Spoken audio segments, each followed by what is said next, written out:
आरे-बीकेसी मार्गावरील अंतिम चाचणीसाठी मेट्रो 3 लाईन जी आहे ते बंद करण्यात आली आहे। 18 एप्रिल रोजी खरं तर ही लाईन बंद करण्यात आली आहे। फायनल ट्रायल रनसाठी खरं तर ही मेट्रो लाईन बंद करण्यात आली आहे। आरे-बीकेसी मार्ग आणि आचार्य आत्रे चौक मार्गावरील अंतिम चाचणी एकत्रित करण्यामुळे मुंबई मेट्रो 3 लाईन ही खरं तर उशिराने धावत आहे। रोज आपण जर पाहिलं तर सकाळी 6:30 वाजता ही पहिली ट्रेन सुटत असते, मात्र या ट्रायल रन करत असल्यामुळेच 8:30 वाजता खरं तर ही ट्रेन जी आहे ते सुरू करण्याचं आपल्याला पाहायला मिळणार आहे। याच संपूर्ण घटनामध्ये गैरसोय कुठेतरी प्रवाशांची होऊ नये यासाठी प्रशासनाने सुद्धा नियमित सूचना जे आहेत ते प्रवाशांना दिली आहेत। मात्र मुंबई मेट्रो लाईन 3 ही आता आज तात्पुरती जी आहे ते बंद असलेली आपल्याला पाहायला मिळत आहे। आरे ते बीकेसी मार्गावरील अंतिम चाचणी जी आहे ते सुरू आहे।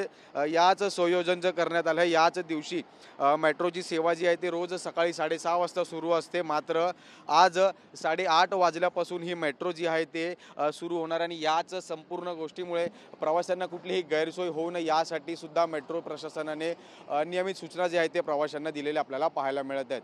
व्हिडिओ जर्नलिस्ट नागनाथसह मी जय पवार, TV9 मराठी, मुंबई।